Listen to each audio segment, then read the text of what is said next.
I feel a bit rude for this one, but as you notice, like through the carousel, there's not much you can do, so gotta go. Giving them a little tap, yeah.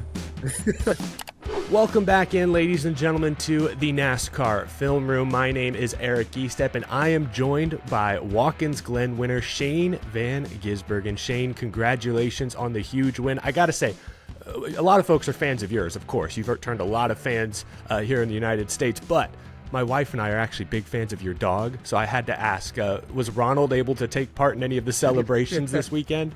Yeah, it was, he was there, so that was awesome. We got him in victory lane, which was cool, and he enjoyed it more than last year. It was too hot for him last year, so it was cool to have him there.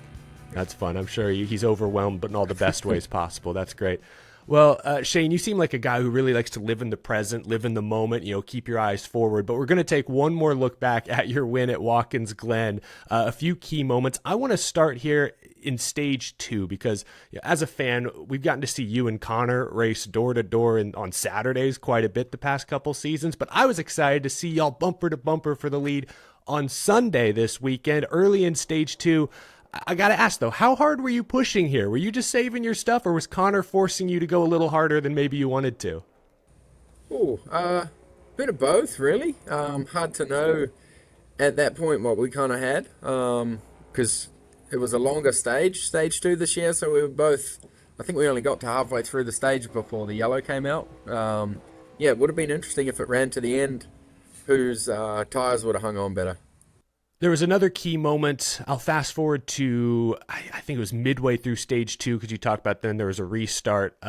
You pitted, Connor pitted, several other drivers pitted for fresh tires, but you're able to carve up through the top 5 so quickly here. I'll show a couple different angles, a few key passes here. This was a key part of the race because you're able to keep the other contenders behind you, and you were able to get back that track position. Just take me through some of these key moments on this restart, like right here, the initial launch. Yep. Getting to the inside seemed important. Yeah, and that was kind of something I learned in the races the days before. Get to the inside or the middle if you're starting on the outside, and I think the 42 maybe got into Connor here, or he got trapped out wide and we got that gap. So, yeah, it was a good restart, and then once you're able to clear those guys and get to the guys on older tyres, it was really helpful. So, yeah, and then, of course, stage points are so important this year, and being able to score them, or I think we scored maximum this one, so it was worked out perfectly. Yeah, you're able to win this stage. That's what's so impressive about you, is you're able to sometimes flip the stage and still get stage points. It just goes to show the kind of gap you build. I got to ask also, like I noticed, the bus stop we know is so important getting through there. Also the carousel. A lot of the clips when I went back and even watched later in the race, we'll see on that final run, it felt like if you did get bogged down anywhere behind slower cars, it was through the carousel. You had to set them up here into 6. How challenging was that to stay patient through that slow corner? Yeah, especially there, because the carousel, you can't really do much. You're just kind of sitting in the corner. Mm-hmm. And when you're on older tyres, or someone's on older tyres in front of you, you just have to wait. You can't make up a difference through driving there. You're kind of stuck or limited to the grip you have. And that when I was coming through the traffic, luckily I didn't catch too many people there. And when I did, I could kind of get through. But that was probably where my car was the strongest, was those section of corners, the bus stop and carousel combination. And every lap I felt like I could drive into that bus stop with confidence and ride the curves well, whereas others kind of cars didn't seem to take it as well. So that was a really good advantage for us. Yeah, I feel like you hear from drivers every year, the bus stop is one of the key areas you can make up a lot of time or potentially lose a lot of time, and you seem so good there. Is it just the secret, just trying to get through there as straight as possible? Is it difficult to do that with precision lap after lap? Like, where is the difference? Why do you seem to make up so much time there, and others it's almost more of a weakness? I don't really know. I think, it kind of feels like, the backstraight chicane at Gold Coast with, the precision you need and how accurate you got to be. And maybe doing that lap after lap helps me, but I'm not really sure. Just seem to be able to go through there quicker than others, and it's hard to explain it. Yeah, sometimes you just have that natural feel, I guess.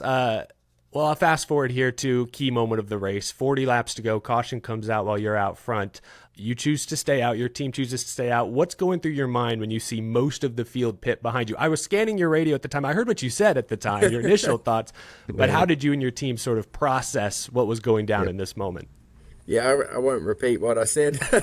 But it was good. We, at that point, I thought more people would stay out. And then you're just wondering what was going to happen. So I didn't know if they were planning to one stop, or they were planning to fuel save. And Stephen and the crew, they did a good job painting the picture and telling me what I needed to do. And thankfully, I'd kind of been easy on those tires. And when I restarted, I was able to put in some pretty good laps. And yeah, that kind of set us up. But it was a worry when I pitted, but when I stayed out and saw only 6-7 cars stayed out with us, I'm like, oof, we could be in trouble here. Well, we saw then when you made your final pit stop with about 25 laps to go, we saw the difference that tires made. And it also made an impact that some of those guys out front had to save fuel. They were trying to stretch the run a bit longer, but a little extra horsepower this season, perhaps that made some of a difference on tires. This charge to the front, I know you've had the numbers thrown at you so many times at this point. I'm sure it was like 29-second lead evaporated in like 16 laps. It was an unbelievable drive. A few key moments I wanted to pick out. A lot of drivers, obviously, they're all on older tires, but there are some that like pitted and dropped off the track, and those are easy positions for you to make up. But there were a lot of moments where you got stuck in traffic and couldn't afford to like waste too much time. Like right here, I'll pull this one out. You make a nice 3-wide move through 6 and 7 here. What did you see in this moment? Oh, was this when the 20 was pitting, I think? Yeah. I think so, yeah.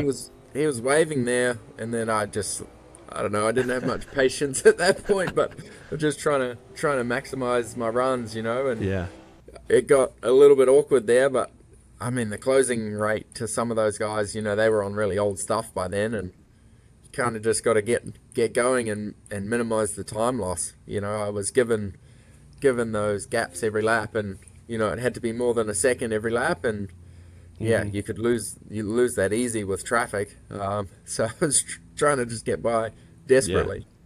And back to what we talked about with the carousel, I also noticed this clip. I don't think TV caught this, but I did see you got a little impatient with the 11 car here. You had to go. You had to get going. Take us through here. Get caught. I feel a bit rude for I feel a bit rude for this one, but he left a small gap there. He kind of came off the bottom.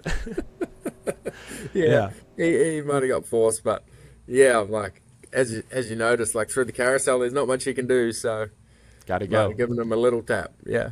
No, just a love tap. It was as polite as it can be. Well, Shane, you made up a lot of time. It was one of the most impressive drives we've seen at any road course in any NASCAR race, frankly, at least as long as I've been watching this sport, a couple decades now. When you eventually caught the 88, who then had a tire issue, and then you caught the 54, I think Clint Boyer in the Fox booth started playing like the Jaws music theme. That's what it looked like. It looked like you were hunting these guys down. I know the 54 at this point is struggling on tires, but when you finally catch the leader and make this pass, how'd you get this done? Well, you never know. Like I knew he was saving fuel, and I'm like, okay, I've used my tires hard to get here. Is he got anything in reserve? And then when I seen him drifting through 4, it's you could tell it was done for him, but it's certainly a cool feeling, seeing that gap evaporate. And I was trying to sort of watch the big screens to see where they were on track as a reference, and yeah, it's a cool moment when you're the hunter, rather than sitting there on old tires saving fuel. I know which one I'd rather be. Yeah, well, Steven and the team clearly read your mind there, had you on offense there down the stretch. It was a ton of fun to watch. Shane, thanks for spending some time with us here in the film room. Congrats again on the win, and good luck this weekend. The All-Star race coming up, a little different change of pace. Thanks a lot, mate. Cheers.